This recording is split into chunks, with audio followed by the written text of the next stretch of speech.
Bom dia, gente! Sejam bem-vindos. Estamos no capítulo 19 de Atos, um dos capítulos que eu considero um dos mais esclarecedores para nós a respeito do que o Evangelho faz quando ele entra. Então, eu não quero me delongar muito nessa introdução para a gente conseguir ler o capítulo, né? E aí depois, quem sabe, a gente vem aqui pontuar algumas coisas. Mas dentro do capítulo, muito provavelmente você já vai ter uma ideia do que o Evangelho faz. Pensa sempre vai com essa linha de pensamento. O que o Evangelho deve fazer quando ele de fato entra? Então vamos começar orando primeiramente, né? Fazer aqui a nossa introdução dizendo que esse é um canal onde você lê um capítulo da Bíblia por dia. Aqui eu vejo essa necessidade, essa importância, né, que existem muitos pregando a palavra de Deus, mas a Bíblia é a própria palavra de Deus e por vezes a gente não tem o conhecimento do todo, e até mesmo seja de toda a Bíblia ou seja de um capítulo. De um capítulo a gente vai pegando tanta parte que a gente não sabe o que aquilo lá, sabe, o peso, o significado daquilo lá. Então eu tô aqui desde Gênesis falando, compartilhando, comentando aqui um capítulo da Bíblia por dia. Então, se você gosta de conteúdo assim, já se inscreve no canal para você não perder. Faço praticamente todos os dias, só paro aos sábados. E é isso, seja muito bem-vindo quem está chegando. Se você gostar também, eu te sugiro curtir, comentar e compartilhar com alguém que você saiba que vai gostar também e que vai precisar disso, né? Eu acho que o nosso país precisa disso. Então, há 4 anos atrás eu tive esse pensamento e aqui estou eu até hoje. Estamos quase acabando o livro de Atos. Se Deus quiser, finalizaremos a Bíblia. Mesmo que não esteja sendo fácil. Mas todos os dias é possível, até porque o Senhor tem dado graça de trazer algo a cada dia. Mas vamos começar orando e aí a gente parte para a leitura. Amém. Espírito Santo de Deus, eu te convido para estar aqui nesse dia de hoje, neste momento. Fala conosco, aos nossos corações, através desse capítulo 19 de Atos.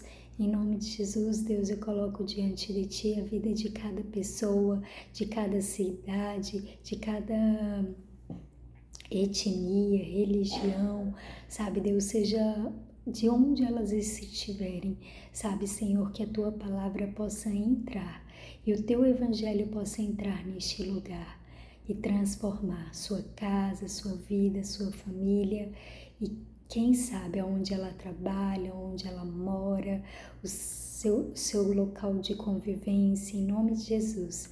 É assim que a palavra de Deus vai tomando, sabe, vai entrando e vai mudando, Deus, toda a nossa sociedade.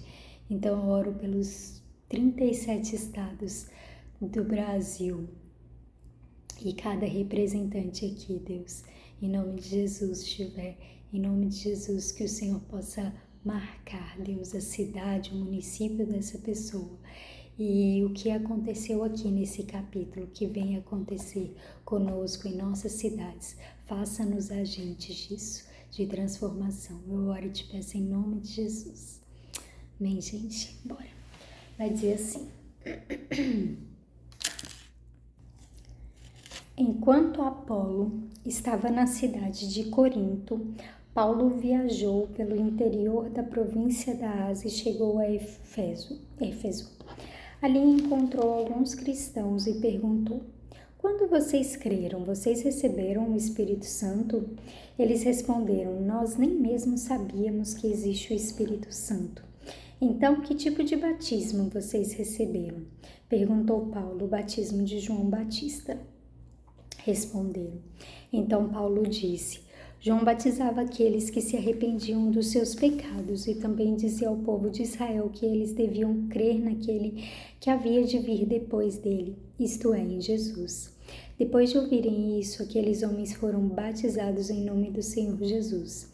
Aí Paulo pôs as mãos sobre eles e o Espírito Santo veio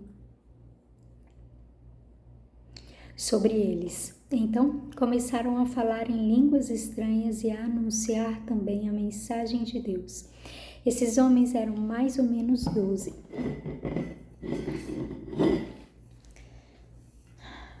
Durante 3 meses, Paulo foi à sinagoga e falou com coragem ao povo.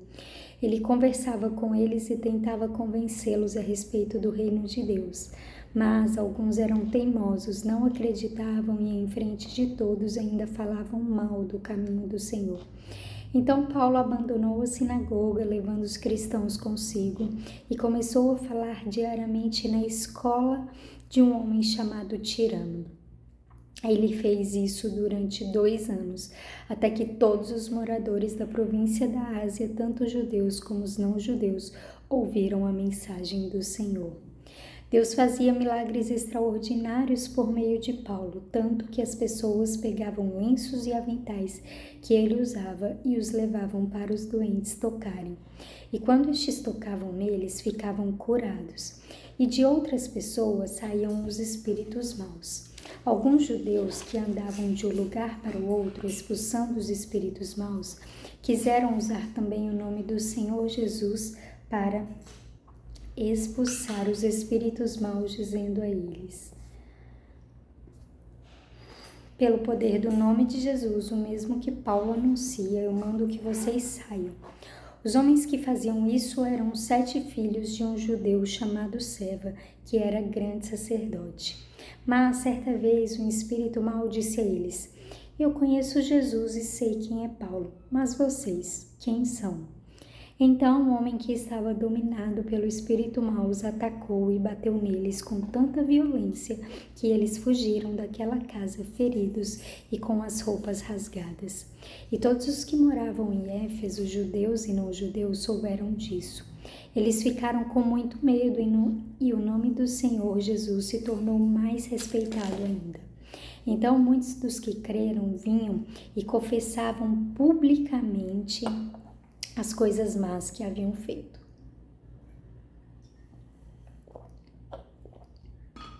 E muitos daqueles que praticavam feitiçaria ajuntaram os seus livros e os trouxeram para queimar diante de todos. Quando calcularam o preço dos livros queimados, o total chegou a 50.000 moedas de prata. Assim, de maneira poderosa, a mensagem do Senhor era anunciada e se espalhava cada vez mais. Depois desses acontecimentos, Paulo resolveu passar pelas províncias da Macedônia e da Acaia e ir até Jerusalém. Ele dizia: depois que eu visitar Jerusalém, preciso ir a Roma. Então, Paulo enviou para a Macedônia 2 dos seus ajudantes, Timóteo e Erasto, mas ele ficou mais algum tempo na província da Ásia. Foi nessa ocasião que houve na cidade de Éfeso uma grande desordem por causa do caminho do Senhor. Um ourive chamado Demétrio fazia pequenos modelos de prata do templo da deusa Diana, e o seu negócio dava muito lucro aos que trabalhavam com ele. Então ele chamou estes e outros da mesma profissão e disse: meus amigos, vocês sabem que a nossa riqueza vem deste ofício. Vocês mesmos podem ver e ouvir o que esse tal de Paulo está fazendo. Ele afirma que os deuses feitos por mãos humanas não são deuses de verdade e está conseguindo convencer muita gente, tanto daqui como de quase toda a província da Ásia. Assim, nós estamos correndo o perigo de ver o povo rejeitar o nosso negócio. E não é só isso. Existe o perigo de o templo da grande deusa Diana não ficar valendo mais nada, também ser destruída. A grandeza dessa deusa, adorada por todos na Ásia e no mundo inteiro. Quando a multidão ouviu isso, ficou furiosa e começou a gritar: viva a grande Diana de Éfeso! E a confusão se espalhou por toda a cidade. A multidão agarrou Gaio e Aristarco,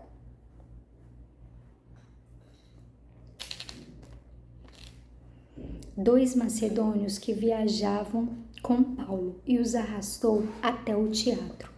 Paulo queria falar ao povo, mas os irmãos não deixaram. Alguns altos funcionários daquela província, que eram amigos de Paulo, mandaram a ele um recado pedindo que não fosse ao teatro. Naquela altura dos acontecimentos, a multidão que se achava no teatro estava em completa desordem. Uns gritavam uma coisa e outros gritavam outra, pois a maioria nem sabia por que estava ali. Algumas pessoas ficaram pensando que Alexandre era o culpado, pois os judeus os obrigaram a ir e ficar lá na frente. Aí Alexandre fez um sinal com a mão e tentou falar para se defender diante do povo. Mas quando perceberam que ele era judeu, ficaram gritando todos juntos a mesma coisa durante 2 horas. Viva a grande Diana de Éfeso! Finalmente, o secretário da prefeitura da cidade conseguiu acalmar o povo. Ele disse o seguinte: cidadãos de Éfeso, todos sabem que a nossa cidade é guardadora do templo da grande Diana e da pedra sagrada que caiu do céu. Ninguém pode negar isso. Assim, fiquem calmos e não façam nada sem pensar bem. Vocês trouxeram aqui estes homens, mas eles não assaltaram o templo nem ofenderam a nossa deusa. Se Demétrio e os seus ajudantes têm alguma acusação contra alguém, eles podem apresentar suas acusações no tribunal, pois para isso há dias certos de reunião e também existem os governadores. Porém, se vocês querem mais alguma coisa, isso será tratado na reunião do povo, convocada de acordo com a lei, pois corremos o risco de sermos acusados de revolta por causa do que está acontecendo hoje. Não há motivo para toda essa confusão e nós não poderíamos justificar tudo isso. Depois de dizer essas palavras, ele terminou a reunião. Gente, pelo amor de Deus, as estruturas de uma cidade sendo abaladas pelo Evangelho. A gente vê aqui Paulo indo pregar numa escola abrindo a porta e ali judeus e não judeus conhecendo a palavra de Deus.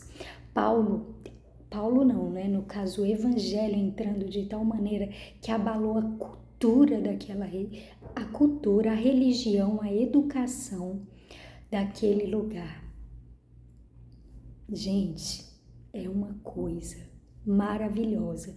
Esse texto tinha que ser pregado assim, ó, pra gente entender. Primeiro, então, vai falar que Paulo estava lá na sinagoga e aí muitos judeus, não judeus estavam comparecendo, ouvindo, crendo, mas tinha um grupinho, como sempre, que não aguentou, que falavam mal do caminho. E eu até fiz uma descrição aqui falando desse caminho, né? Que é um modo de pensar, um modo de conduzir a vida, uma maneira de, a partir de então, se disponibilizar ali a caminhar, né? E aí vai dizer que Paulo estava batizando. 12 pessoas apenas receberam o Espírito Santo, sabe? E as pessoas iam... O batismo também vai falar aqui, e eu procurei um pouco do significado do batismo. O batismo era um sepultamento para uma ressurreição de uma nova pessoa. É exatamente o que o batismo de João Batista, né? E Paulo começa aqui explicando o que era esse batismo. E aí, quando eu fui ler o significado de batismo no original, no hebraico, diz que é isso, né? Que esse sepultamento para um levantar com uma ressurreição de uma nova pessoa. Mas eu achei interessante que tem um exemplo lá que fala que os muçulmanos, eles não se importam com a pessoa, não sei se é verdade, mas está escrito, que enquanto a pessoa está crendo, está professando a fé, mas a partir do momento que ela se batiza, aquilo lá começa a ficar sério para eles, porque eles sabem que ela sepultou a antiga pessoa e que ela levantou uma nova pessoa. Então, aí que começa a perseguição de fato. E aí, beleza. Bom, então aqui Paulo vai explicar isso, né? E aí ali algumas pessoas vão ser batizadas, outras vão ser batizadas no Espírito Santo. Não são todas as evidências do Espírito Santo, conforme aqui dito, é o falar em línguas estranhas, é o profetizar, é o anunciar a mensagem de Deus. E aí, beleza. E aí vai dizer que um grupo, né, vai ali ficar incomodado e vai se levantar, se insurgir ali contra Paulo. Paulo vira e fala, quer saber de uma coisa? Se vira para lá. E aí não vai, e aí pega os cristãos, todos aqueles que estavam crendo, e leva para essa escola e começa a ensinar lá. Lá diz que aumenta ainda mais o número daqueles que creram, tanto entre judeus quanto entre não-judeus. Gente, é uma escola, é uma educação. Enfim, vamos continuar. E aí vai falar ali daqueles filhos de Seva, né? Mas uma dessas partes que eu quero comentar com vocês sobre essa questão dos filhos de Seva é que depois desse episódio das pessoas verem que, tipo, eles não conheciam nada sobre Jesus, eles estavam pregando apenas aquilo do qual eles não conheciam, só porque estava fazendo sucesso, porque as pessoas levavam. E outra coisa que eu quero comentar também é essa questão. Por que às vezes surge algumas religiões com esse tipo de característica de igreja da rosa, igreja do lenço, igreja disso, igreja daquilo? Às vezes as pessoas colocam a fé nesses objetos, mas a gente vê que aqui as pessoas estavam de fato levando aquilo que Paulo usava, porque através de Paulo, Deus estava fazendo milagres e maravilhas. Então, as pessoas, quando levavam os lenços, as coisas que ele usava e tocava numa pessoa enferma ou qualquer coisa assim, aquilo lá se renovava. Então, na minha opinião, assim que surge as crenças, né? As visões, como é que se diz? A direção que a igreja, que uma determinada denominação tem ali para usar desse tipo de coisa, entendeu? Bom, e aí vai dizer que isso daqui fez grande diferença naquele tempo, porque quando os filhos de Seva viraram e tentaram fazer a mesma coisa, falou, eu prego com a autoridade daquele homem, ou então eu expulso esse demônio com a autoridade que ele tem naquele que ele conhece. Nunca foi sobre Paulo, meu povo, nunca foi, sobre algo de Paulo, foi sobre aquele que fazia através de Paulo, foi sobre o Espírito Santo, foi sobre Jesus. E aqueles homens, quando tentaram fazer isso, então diz que eles tomaram uma surra. E aí quando as pessoas daquela cidade viram aquilo acontecendo, elas viram que era sério esse negócio de conhecer Jesus. Não podia ser feito de qualquer maneira. Eu não podia reivindicar o Deus da minha família, o Deus do meu pai. Eu não podia simplesmente querer fazer um ofício do qual Deus não me dava para fazer. E aí diz que aquelas pessoas, eles começavam a confessar publicamente seus maus atos, eles começaram a se arrepender e a confessar e a entender o motivo do evangelho, o que era o evangelho. Outra, aí, por fim, porque eu já passei muito aqui do meu tempo, né? Mas a coisa que mais me chama a atenção, então, nesse capítulo é ali, essa revolta que começa por conta da deusa Diana. Paulo estava pregando que os deuses feitos por mãos humanas não valiam de nada, e aquilo começou a perder, né, a compra deles, né? A tradição deles começou a se fragilizar, aquilo pelo qual sustentava era algo muito importante, É que nem... gente, na Índia, né? Não na Índia. Gente, a gente pode falar do nosso país. No nosso país a gente talvez a Ave Maria, né? A Nossa Senhora da Aparecida. Ou, enfim, e quando as pessoas começam a conhecer Jesus, né? Aí começa a parar de comprar, mas aquilo não é nem um pouco do que acontecia aqui. Porque aqui, gente, aquilo lá era fonte de renda, era cultura, era religião, era tudo dentro de uma só imagem que eles levantaram. E aqui a gente pode colocar qualquer outra coisa, gente, qualquer coisa em relação a uma tradição, a uma cultura, algo que quando Jesus vem perde, sabe, valor. Capitalismo, eu gosto muito de falar sobre o capitalismo. Enfim, mas a gente não vai entrar porque nem dá tempo. Mas vai dizer que aquilo lá começou a ser abalado e uma pessoa virou e convenceu. Gente, daqui a pouco tinha uma multidão convencida daquilo, porque uma pessoa virou e falou: gente, a gente vai perder os nossos negócios e daqui uns dias o nosso templo mais importante aqui não vai nem existir. Então aquilo, eles viraram e falaram: é doido, é? Isso daí eu nem penso como seria a nossa cidade sem isso. E aí, gente, vai dizer que por 2 horas aquele povo ficou gritando: viva, viva a grande deusa Diana. É isso. Quando o evangelho entra, as estruturas se abalam.